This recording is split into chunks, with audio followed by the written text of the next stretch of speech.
성도 여러분 안녕하세요. 귀하고 복된 안식일입니다. 날씨가 좀 추우니까 다들 약간 움츠려드신 것 같아요.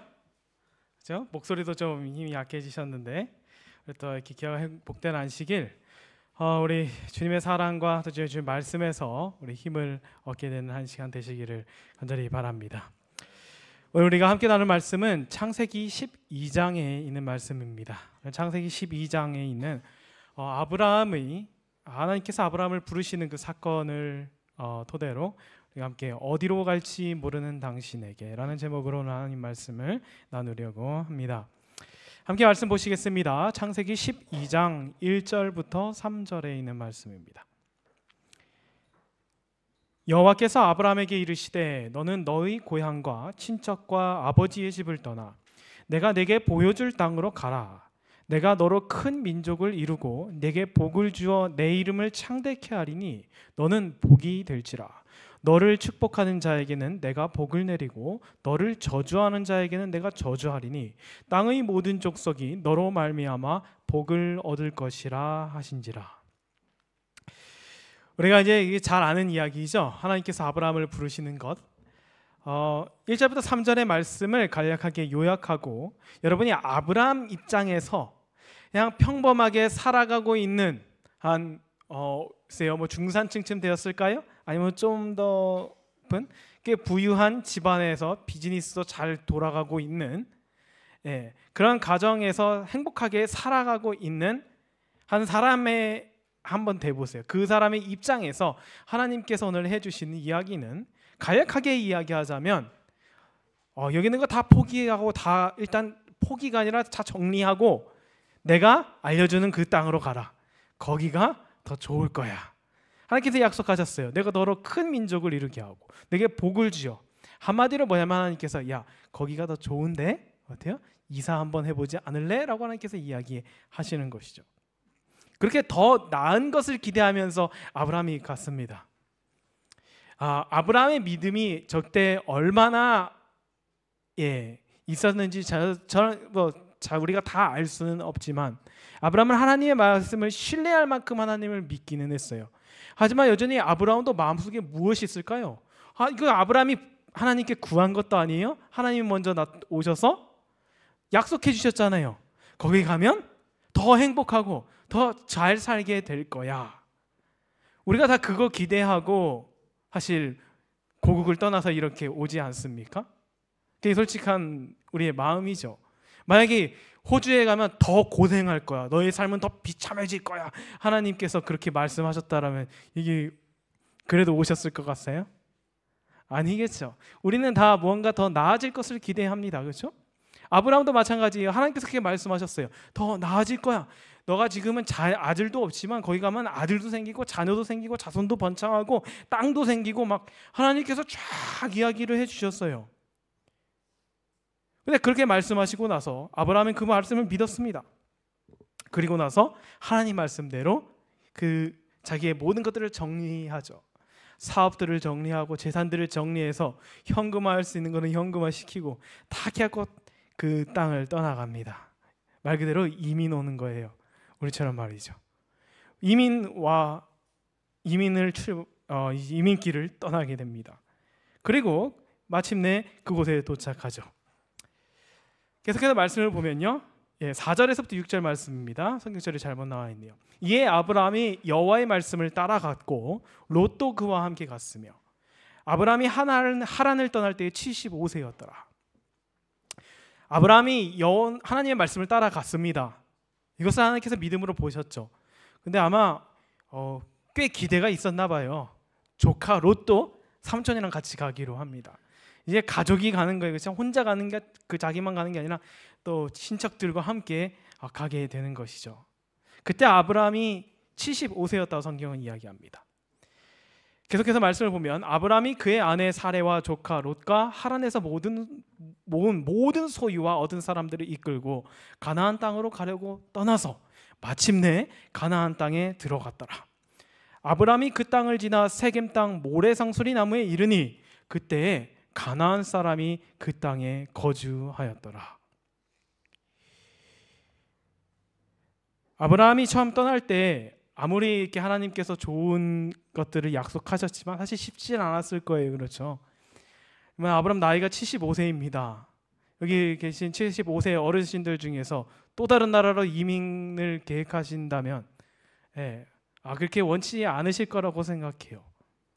근데 아브람은 어쨌든 그렇게 하나님의 명령이기도 하고 또 자신의 자신만의 어떤 기대를 갖고 지금 이것으로 오게 된 것이죠. 우리가 어딘가로 떠나는 것을 망설이게 되는 것은 사실, 그리고 또 우리가 어떤 고향을 떠나서 집을 떠나기 점점 어려워지는 것은 뭐냐면, 사람은 한 살 한 살 나이가 들수록 안정을 꾀하는 욕구는 더 커지기 때문입니다. 만약에 아브라함이 10대 청소년이었다면 그냥 10대들은 항상 집에 나가고 싶어 하잖아요. 그죠? 항상 부모님을 떠나고 싶어 하고, 10대였다면 쉬웠을 거예요. 하나님 말 안 해도, 하나님 말씀 안 하셔도 찾아갔을지 모르겠습니다. 근데 아브라함은 75세예요. 75세 75년 동안 살아왔던 것을 다 떠나고 하기에는 떠날 만큼 뭐가 있어야 돼요? 가치 부여가 돼야 돼요. 그렇죠? 그만한 동기가 있어야 됩니다. 그런데요, 도착했는데 어때요? 그 땅이 넓게 펼쳐서 주인을 기다리고 있더라라고 성경이 이야기하지 않습니다. 뭐라고 이야기합니까? 가나안 사람이 그 땅에 거주하였더라. 이 말은요, 지금 우리식대로 표현을 해보자면 뭐냐면, 하나님께서 말씀하셨어요. 야, 가면 네가 밟는 거 내가 다 줄게. 그리고 딱 왔는데 뭐예요? 집주인이 있네요.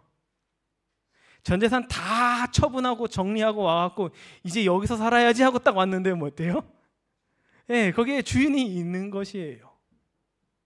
자, 아브라함 입장은 어떻게 돼요? 굉장히 난처하게 됐습니다. 지금 하던 사업도 다 접었고요. 재산도 다 처분하고 이렇게 떠나면서 나눠주기도 하고, 그리고 이제 딱 여기 왔는데, 부품금을 딱 가고 왔는데 내 땅이 하나도 없어요. 하나님께서 주신다라고 했는데 여기 보면 누가 살고 있어요? 이미 그 집주인이 있는 것입니다. 땅 주인이 있는 것이죠. 요즘에 한국에서 사회적으로 이슈 문제가 되는 것 중에 하나가 뭐냐면 전세 사기. 여러분 들어보셨죠? 얼마나 그 사람들이 평생 모아놓은 것들을 서민들이 그 전세 사기를 당하면서 다 날려버리는 그 굉장히 마음 아픈 일들이 일어나는데, 어쩌면 아브라함도 굉장히 그만한 충격을 받았을지 모르겠어요. 이 아브라함 입장에서는요, 솔직히 아주 야속하게 좀 하나님을 비판하는 시각으로 본다면 하나님께 사기당한 것 같았을지도 몰라요. 하나님 분명히 다 주신다고 하시지 않았습니까? 거기 가면 땅도 있다며요. 거기 가면 뭐도 있다면서요. 아브라함은 지금 그거를 생각하고 그것을 마음속에 담고 왔는데 뭐 어때요? 땅이 하나도 없는 것이에요. 갈 곳이 없는 것입니다. 어디 비벼갖고 대충 이렇게 좀 빌려서 살 곳도 없는 것이죠. 이때부터 아브라함에게 혼란이 막 찾아옵니다. 어디로 가야 돼요? 가나안에 오긴 왔는데 그 가나안 안에서부터 이제 더 이상 어디로 가야 할지 모르게 되는 것이죠. 아브라함의 경험처럼 모든 사람의 인생에는 이런 고민은 반드시 찾아오기 마련입니다. 대부분의 사람들의 가장 처음 이런 것을 또 가장 크게 경험하는 때가 이제 대학생 때인 것 같아요. 저는 그렇게 경험이 됐습니다. 청년 때 말이죠. 저 같은 경우는 대학교 졸업할 즈음이었어요. 제가 지금은 이렇게 목회를 하고 있지만 제가 신학교 졸업할 때까지만 해도 저는 목사가 되고 싶은 생각이 초도 없었습니다. 그저 이제 어떻게 지금까지 4년은 배워왔는데 4년 동안 배운 거를 목회를 하지 않으면 아무런 사용 가치가 없는 졸업장을 이렇게 손에 들고서 얼마나 그것이 무의미하게 느껴졌는지 몰라요. 그런 내가 어디 가야 되지? 내가 뭘 해야 되지? 그런 막연함 속에서 저도 놓여본 적이 있습니다. 어쩌면 여기에 있는 우리 대학생들 그리고 청년들도 그런 것을 느끼고 또 경험하고 또 앞으로 또 느끼게 될지 모르겠어요. 그것이 이제 어떻게 보면 인생에 찾아오는 처음인 게 된 거죠. 그리고 나서 또 이제 뭐 여러 가지 사람마다 다 사정이 있겠습니다만, 이전에 제가 한 강연을 보게 되었습니다. 근데 강연에서 강사가 이제 강연을 다 끝나고 이제 질문을 받는데 고민들을 막 서로 이야기해요. 근데 그때 한 아주머니께서 이런 고민을 하셨습니다. 자기는 자녀를 다 키웠고 시집장가를 다 보냈는데, 근데 이제 두 번째 인생을 이제 할 게 없으니까요. 집에서 돌볼 사람도 없고 하니까 이제 두 번째 인생을 시작해야 되는데 내가 무엇을 할지 모르겠습니다. 평생 동안 아이만 키워왔고 남편 뒷바라지만 했는데 이제는 내가 뭘 해야 될지 도저히 모르겠습니다. 시간도 있고 뭐도 있는데 자기가 무엇을 해야 할지를 모르겠다라고 이야기하는 것을 제가 봐요. 중년에도 이런 문제는 찾아오게 되는 것이죠. 제가 이 두 가지 이야기만 드렸지만 사실 이러한 문제는 특정 나이나 성별에만 국한된 것은 결코 아닐 것입니다. 아브라함처럼 우리는 영적으로, 그렇죠? 우리 살아가면서 내가 어디로 가야 하는지를 정말 모를 만큼 답답한 경우를 우리는 맞이하게 될 수 있다라고 하는 거예요. 모험가들이 통신 장비 같은 건지 요즘 현대의 어떤 뭐 GPS나 이런 것 없이 여행을 하기 위해서 필요한 두 가지가 있습니다. 반드시 필요한 두 가지가. 하나가 지도이고 하나가 나침반이에요. 그렇죠? 지도는 내가 어디로 가는지를 확인하고 내가 가는 그곳에 무엇이 있는지를 보여주는 거예요. 그다음에 나침반은 내가 그곳을 향하고 있는지를 확인하면서 사용하는 것입니다. 이 두 가지가 있으면 다 갈 텐데 안타깝게도 삶에는 두 가지 다 주어지지는 않는 것 같습니다. 오늘 아브라함은 나침판은 손에 들고 있었어요. 그래서 가나안은 남쪽이니까 남쪽으로는 향했습니다. 근데 가나안에 와 보니까 뭐가 없어요? 지도가 없어요. 내 땅 문서가 없습니다. 어디가 내 집인지가 설명이 되어 있지 않는 그런 상황에 응을 막닥뜨리게 된 것이죠. 그래서 내가 지도가 필요한데 하나님께서 지도를 허락해 주시지 않는 것이에요. 여러분 혹시 서른도라는 가수를 아십니까? 유명하신 분이죠. 저는 어렸을 때 제가 이 서른도 씨가 부르는 그 노래를 어디서 들었는지 잘 모르겠어요. 그냥 아마 동네 어른들이 이렇게 부르시는 것을 들었나 모르겠는데 서른도 씨의 유명한 노래가 하나 있습니다. 나침반이라고 아실지 모르겠어요. 가사가 저는 앞에만 기억을 했었습니다. 원래 종로로 갈까요? 명동으로 갈까요? 아니면 청량리로 갈까요? 이제 아시겠죠? 저는 이제 예전에 그 노래를 들었을 때는 이제 어렸을 때 기억이니까 뭐 어디 가서 놀까 저는 이 고민인 줄 알았어요. 그냥 어렸을 때 그냥 딱 한 소절만 기억에 남거든요, 머릿속에. 나머지 뒤에는 뭐 사랑이고 뭐시고 뭐 이런 거는 아무나 이제 제 머릿속에 들어오지 않고 그냥 종로로 갈까요? 거기는 알아요. 종로가 서울에 있고 명동도 서울에 있고 그다음에 제가 제일 좋아하는 아니면 청량리로 갈까요? 였어요. 왜냐하면 저희 이제 외할아버지 댁이 저희 외할아버지께서 이제 본부교회에서 이렇게 관리 장로님으로 계셨었는데 방학 때마다 이제 저희 어머니가 이제 데리고 서울로 가시면 항상 청량리역에서 내려서 버스를 타고 갔습니다. 그러니까 청량리는 저에게 항상 좋은 기억으로 남아 있어요. 거기로 가면 좋은 곳이다. 그 노래도 좋은 거예요. 종로로 갈까요? 명동으로 갈까요? 아니면 청량리로 갈까요? 근데 제가 30년이 지나고 나서야 이제 그 노래 가사를 전체를 보게 되고 이 노래가 은근히 무언가 인생에 대한 고찰을 알려주는 것 같다라고 느끼게 되었습니다. 가사를 한번 보실래요? 또 설교 시간에 대중가요를 보여준다고 또 뭐라 하시지 말고 가사를 한번 생각해 보세요. 지금 한번 봅니다. 종로로 갈까요? 명동으로 갈까요? 아니 차라리 청량리로 떠날까요? 많은 사람 오고 가는 을지로에서 떠나버린 그 사람을 찾고 있어요. 이쪽 저쪽 사방팔방 둘러보아도 어쩌다 닮은 사람 한두 명씩 오고 갈 뿐. 아, 내가 찾는 그 사람은 어디 있나요? 아무리 찾아봐도 그 사람은 간 곳이 없네. 미아리로 갈까요? 영등포로 갈까요? 을지로 길모퉁이에 나는 서 있네. 제가 갑자기 이 노래가 떠오르면서 이 가사를 보는데 아브라함의 입장과 너무 비슷해 보이는 것이죠. 여기서는 이제 주제가 사랑하는 사람이 떠난 그것을 그리워하면서 찾는 것이지만, 오늘 이 나침반이라는 노래의 가사는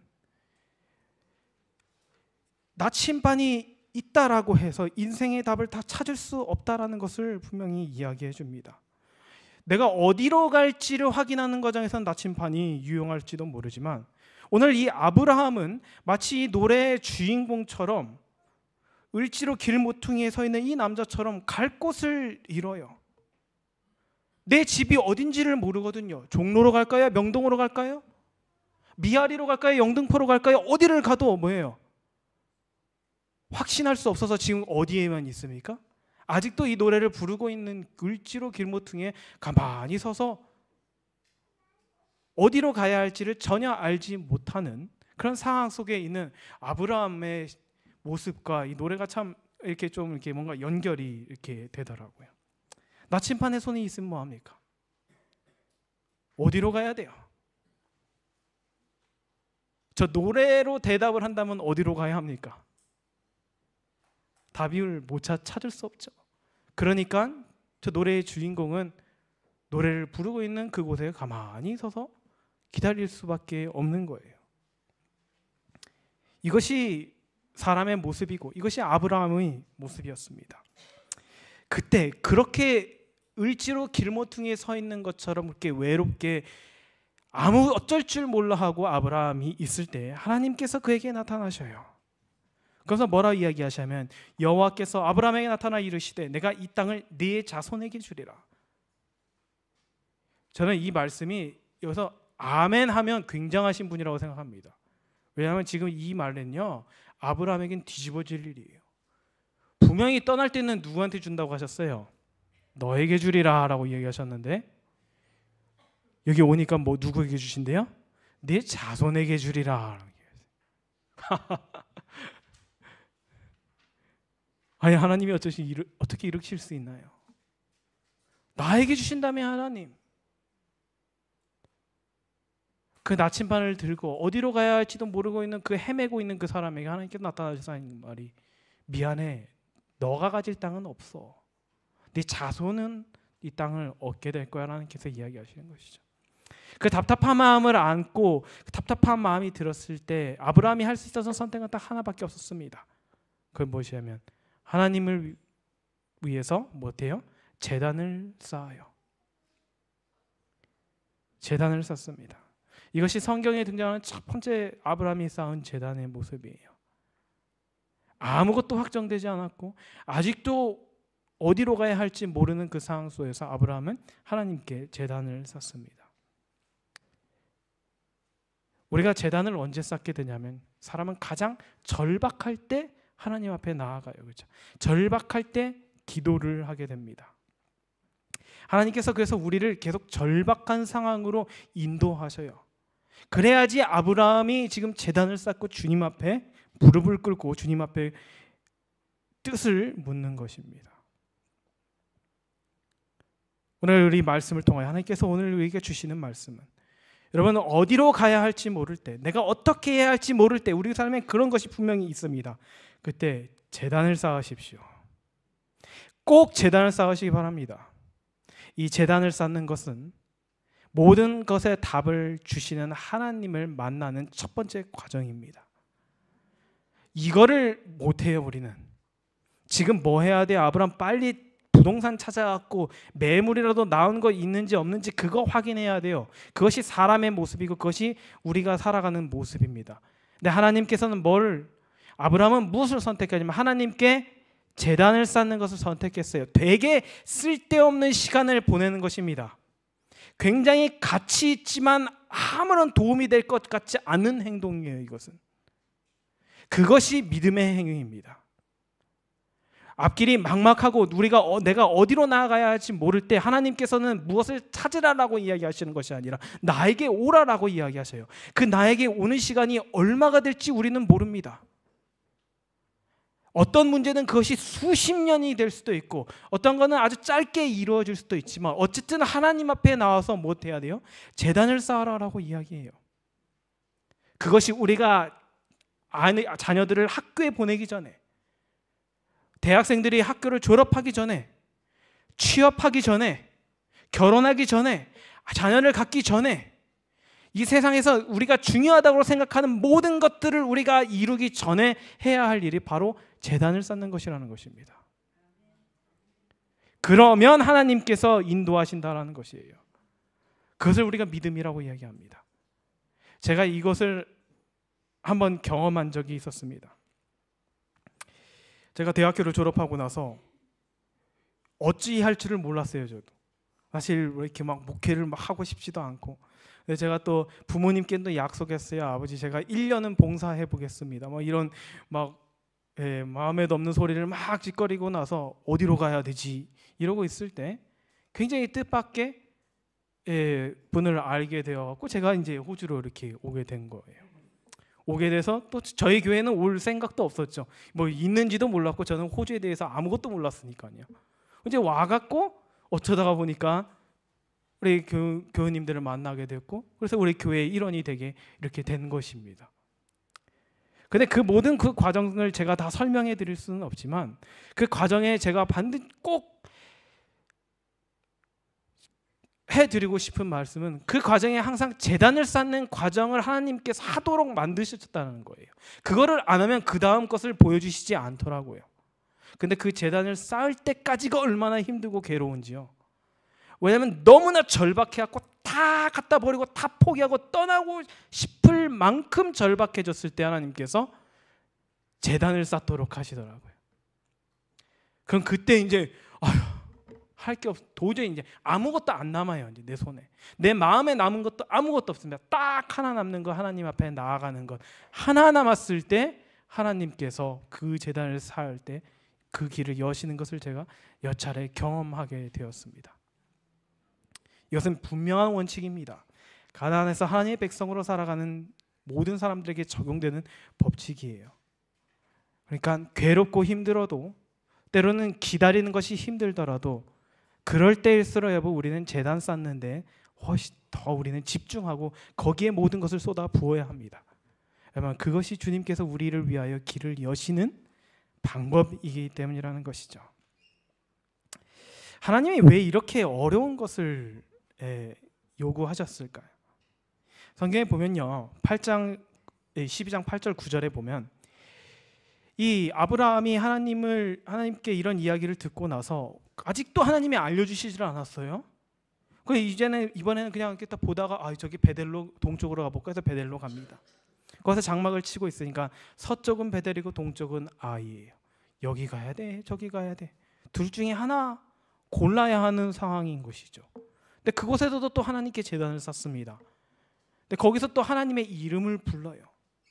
근데 원래는 서쪽이든지 동쪽이든지 가야 되는데 자꾸만 어디로 가게 되어요? 남쪽으로 내려갑니다. 근데 저희 여기서 성경은 여호와의 이름을 불렀다라고 이야기해요. 여기서 여호와의 이름을 불렀다라는 것은 하나님께 예배했다라는 것입니다. 근데 그 예배가 반드시 우리가 드리는 것처럼 아주 얌전하고 차분하고 이렇게 기쁨과 감사에 넘치는 예배가 아닐 수도 있어요. 지금 아브라함의 심정을 우리가 생각해 본다면, 지금 아브라함이 하나님을 버리고 하나님의 약속을 깨어버리고 하란으로 돌아갈 만큼 주님을 부정하고 그런 연약한 믿음을 가지고 있지는 않지만, 아브라함 또한 못해요. 가나안에서 무언가 안정을 찾고 싶고 뭔가 그곳에 정착하고 싶은 마음이 있었을 것입니다. 근데 맨날 자꾸 어떻게 해요? 여기 가도 안 되고 저기 가도 안 돼요. 지금 보면 베델로 가죠. 베델에서 동쪽 산으로 가서 장막을 칩니다. 서쪽은 베델, 동쪽 베델과 아이 사이에 가만히 있으면서. 근데 여기도 계속 있을 수 없어요. 동쪽도 못 가고 서쪽도 못 가고, 그러니까 어디로 가요? 북쪽은 가면 안 되죠. 북쪽은 돌아왔던 길이니까. 어떻게 해요? 그럼 남쪽으로 그냥 내려가는 것입니다. 정처 없이. 왜 하나님께서는, 그래서 아브라함은 여호와의 이름을 불렀다라고 얘기하지만 아마 이 부르짖음은 거의 절규에 가까웠을 거예요. 하나님, 대체 왜 이럽니까? 하나님께 막 따지고 막 대드는 것이 아니라 어쩔 수가 없거든요. 이거 뭐 어떻게 할 수가 없어요. 사람이 이렇게 절박해지면 하나님 이름밖에 나오지 않습니다. 혹시 그런 경험 해보신 적이 있으세요? 저는 이제 제가 태어나서 가장 아파봤을 때가 지난번 예전에 코로나 걸렸을 때였어요. 코로나를 걸렸는데 제가 말씀드린 분들 말씀드렸었는데 한 3일 정도를 기침을 하는데요. 제가 그 아픈 와중에 너무 신기해갖고 시간을 체크를 했습니다. 왜냐면 약 12초 간격으로 한 번씩 재채기가 나오는데 아무것도 못 먹고 물도 못 마시고 재채기를 꽝 할 때마다 막 목이 찢어지는 것처럼 하면서 여기 안에 있는 그 식도에 흐르는 모든 게 다 올라와요. 근데 먹은 게 없잖아요. 그냥 묽은 침이 계속 나오는 것입니다. 근데 그걸 3일 동안 하니까 사람이 막 이 정신이 막 혼미해지더라고요. 제가 세봤어요. 시계로. 나 몇 초에 한 번씩 재채기를 하나. 근데 12초에서 13초면 재채기가 나오더라고요. 침대 옆에다가 이따만한 봉다리를 하나 갖다 놓고 누워서 계속 3일을 그렇게 보냈는데 그때 저는 정말 아팠을 때 주님을 부르찾는 것이 이런 거구나라는 것을 한번 깨달았습니다. 아무 소리도 안 나와요. 딱 하나밖에 안 납니다. 하나님 살려주세요. 하나님 살려주세요. 하나님 살려주세요. 너무 아프니까요. 너무 괴로우니까요. 방법이 없어요. 그게 아브라함의 마음이었어요. 갈 길을 모릅니다. 인생이 걸렸어요. 자기 인생뿐만 아니라 가족이 걸려 있는데 할 수 있는 것이 딱 하나밖에 없어요. 뭐예요? 하나님 이름 부르짖는 것. 하나님. 여러분, 하나님께서 왜 이렇게 어려운 것들을 허락하셨을까요? 왜 더 어렵게 만드실까요? 분명히 더 좋은 것을 주신다라고 약속하셨는데. 우리 여기서 생각해 봐야 할 것 중 하나는 뭐냐면 우리가 생각하는 가나안과 하나님께서 생각하시는 가나안 개념이 다릅니다. 아브라함에게 가나안은 더 좋은 땅, 더 좋은 것이었어요. 근데 하나님이 말씀하시는 가나안은 어떤 지리적 개념이 아니라 상태적인 개념입니다. 하나님과의 관계가 어떻게 돼 있는가를 의미하는 것이 가나안이에요. 그래서 가나안에 왔다라는 것은, 그리고 지금 아브라함이 경험하는 것은 뭐냐면 하나님 말고는 더 이상 찾을 수 없는 것이 그의 삶이 되는 것이 바로 가나안의 삶이라고 하는 것입니다. 모든 사소한 문제, 인생에 걸려있는 모든 것들이 하나님 말고는 답이 없어지는 것이 바로 가나안의 인생이라고 하는 거예요. 하나님께서 그것을 배우도록, 그것을 경험토록 하시기 위하여 이것으로 부르신 것입니다.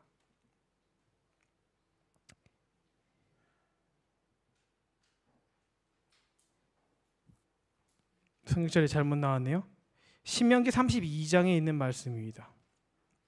보시면 이렇게 말씀하셨어요. 여호와의 분깃은 자기 백성이라 야곱은 그 택하신 기업이로다.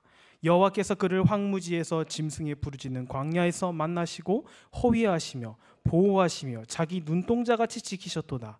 마치 독수리가 그 보금자리를 어지럽게 하며 그 새끼 위에 너풀거리며 그 날개를 펴서 새끼를 받으며 그 날개 위에 그것을 엎는 것 같이 여호와께서 홀로 그들을 인도하셨고 함께한 다른 신이 없었도다. 이게 신명기에 있는 말씀입니다. 여러분, 여기서 성경 분명히 여호와의 분깃은 뭐라고요? 자기 백성이라라고 해요. 사람은요, 맞아요. 아브라함은 내가 무엇을 해서 하나님께 영광을 돌려야지 이렇게 생각하고 있을 때 하나님이 원하시는 것은 뭐냐면 아브라함 그 자체였다는 것입니다. 나는 다른 걸 원하는 것이 아니야. 너를 원해라고 하나님께서 이야기하신 거예요. 널 원해. 근데 여러분, 나를 원해. 나를 그렇게 원하실 만큼 사랑하시면 가나안 최고의 명당 자리를 주셔야 되잖아요. 그죠? 근데 반대로 광야 같은 데서 내모십니다. 그러면서 뭐라고 이야기하시냐면, 뭐 어떻게 하시냐면 마치 독수리가 보금자리를 어지럽게 하며, 독수리가 새끼 독수리를 자기 자식을 어떻게 강하게 훈련시키는지 아시죠? 그 둥지에서 어느 정도 날 수 있을 정도의 나이가 되면 그 둥지를 막 흔듭니다. 어미가. 그럼 새끼는 겁에 질려갖고 막 어쩔 줄을 몰라 해요. 둥지는 막 흔들려야 이제 둥지가 이제 뒤집어지려고 하니까 어쩔 수 없이 새끼들이 뛰어내립니다. 아직 날지를 못하죠. 막 곤두박질 쳐요. 그때 어미 독수리가 하늘에서 쏜살같이 내려와서 날개 위에 탁 받습니다. 그 다음에 또 하늘로 높이 올라가요. 또 한 번 떨어뜨려요. 그것을 반복하다 보면 이 새끼 독수리가 날개를 펼치면서 나는 것을 배우게 되는 것이죠. 하나님께서 그렇게 하신다라고 이야기하신 거예요. 그래서 광야로 인도하신다라고 하는 것입니다. 여기 보면 하나님께서 호위하시고 보호하시고 자기 눈동자같이, 우리 이 표현 좋아하잖아요. 하나님께서 우리를 눈동자같이 지키신다. 그런데 하나님께서 이렇게 지키시고 보호하심을 경험할 수 있는 곳은 광야밖에 없다라는 거예요. 왜냐하면 광야 말고 다른 곳에서는 너무 나를 지켜줄 것 같은 게 많거든요. 나를 안심시켜주는 것이 많고 나를 안정되게 만드는 것이 너무나 많기 때문에 하나님께서는 광야로 내어 모시는 것입니다. 아무것도 기대할 수가 없어요. 그래서 인생을 송두리째 막 흔들립니다. 근데 우리는 항상 못해요. 조금만 흔들리면 뭐야? 하나님 좀 그만 흔들리게 해주세요. 그렇죠? 내 막 경제적인 사정이 막 흔들려요. 그러면 어떻게 해요? 하나님 그만 좀요. 건강이 막 흔들려요. 그럼 하나님 그만 좀요. 관계가 막 흔들려요. 그러면 하나님 그만 좀요. 우리는 우리가 안정감을 느끼는 모든 것이 흔들릴 때마다 어쩔 줄을 몰라 하면서 우리는 하나님께 멈춰달라고 합니다. 근데 하나님께서 계속 흔드셔요. 아브라함 인생을 송두리째 흔드셨습니다. 가장 먼저 흔드신 것이 땅이었어요. 땅 얻을 수 있다고 왔는데 땅을 안 준다고 이야기하시니까 뒤집어지죠. 두 번째는 물입니다. 안 그래도 돌아다니라 힘든데 비가 안 와요. 갈 곳이 없어요. 그래서 아브라함이 어쩔 수 없이 애굽으로 내려갑니다. 근데 애굽으로 가니까 거기에서 또 하나님께서 흔드셔요. 이번엔 문제가 뭐예요? 그의 아내예요. 그 간신히 그거 버텨갖고 하나님 은혜로 다시 돌아옵니다. 네 번째 돌아오고 나니까 이번에는 또 누가 말썽을 일으켜요? 조카가 말썽을 일으킵니다. 자꾸 땅 갖다가 싸워요. 근데 이때 아브라함은 경험했죠. 땅의 미련을 갖지 않기로 결심했습니다. 그래서 조카 롯에게 뭐래요? 네가 갖고 싶은 거 가져라. 나는 땅에 아무 미련 없다라고 이야기하죠. 그 다음에 또 흔들림을 당하죠. 후계자가 없자 하갈이랑 결혼합니다. 이스마엘을 낳아요. 근데 그러자 또 아내들 사이에서 분쟁이 일어나게 되죠. 쫓아냈다가 다시 들어왔다가, 그 다음에 아브라함이 마지막 흔드는 것은 무엇이냐면 바로 독자 이삭이에요. 이건 저는 아직 모르겠습니다. 자녀가 없어서. 근데 이거는 인생 최고의 흔들림일 거예요. 분명히. 이보다 흔들릴 수는 없을 것입니다. 사랑하는 아들을 어떻게 해요? 하나님께 드려야 돼요. 근데 아브라함은 그 아들이 가져다 주는 그 안정감과 그 평안과 그 기대와 그 행복, 모든 것을 다 어떻게 합니까? 내어 버립니다. 그때 아브라함은 가나안을 상속받게 되어요. 그때부터 하나님께서 너는 여기 이 땅을 살 자격이 있다라고 하나님께서 이야기하십니다. 이 아브라함의 상해를 보면 우리가 우리의 삶 속에 흔들리는 그 모든 과정들이 왜 일어나는지, 그리고 또 앞으로 일어날 흔들림에 대해서 분명히 생각해 볼 수 있습니다. 하나님께서는 우리가 가장 안정감을 느끼는 것부터 흔드시기 시작할 거예요. 왜냐하면 그것을 하나님 대신에 그것으로 인하여 안정감을 느낀다면 그것은 우리의 구원을 막기 때문이죠. 그렇게 생각하면 너무 많죠. 뭐부터 흔드시겠습니까? 직장을 흔드시겠죠. 경제적인 사정들을 흔드시겠죠. 자녀를 흔드시겠죠. 부부관계를 흔드시겠죠. 어쨌든 모든 문제에서 하나님 외에는 아무것도 남지 않을 만큼 주님께서는 흔드셔요. 제가 이제 곧 결혼을 앞두고 제가 항상 결혼하기 전부터 늘 들었던 이야기가 있어요. 똑같이 이야기합니다. 어른들이고 친구들이고 결혼한 친구들이고 똑같이 이야기하는 게 결혼하면 안정된대요. 맞아요? 안정감이 온대요. 그래서 제가 갑자기 이 말씀을 읽는데 그런 생각이 들더라고요. 그것이 아무리 안정감을 줄지라도 그것이 하나님을 대신할 수는 없는 것이잖아요. 하나님을 대신할 수도 없는 것이고요. 우리 삶 속에 그 어떤 것도 하나님께서 주시는 안정감, 하나님으로 인하여 오는 평화가 아니면 우리 모든 것은 다 흔들리도록 하나님께서 허용하실 것입니다. 그런 면에서 저는 하나 더 추가하는 것이죠. 여러분은 이미 추가하신 것이고, 우리가 이제 이것을 광야라고 이야기하지만 사실 이 광야는 우리는 흔히 광야길, 그러면 고생길 대명 고생길이다 이렇게 보통 여기잖아요. 그래서 어떻게 느낍니까? 이 광야를 떠나서 어디로 가야 돼요? 가나안에 들어가서 잘 먹고 잘 살아야지.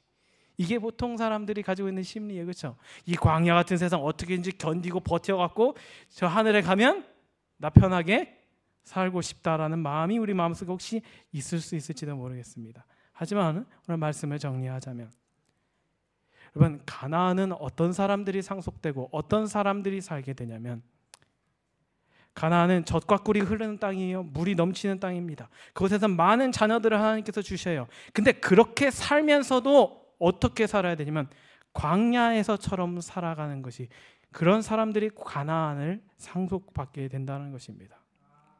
이게 다 없어도 난 하나님만 있으면 돼라고 고백할 수 있는 사람만이 하늘에 가게 되어 있다는 거예요.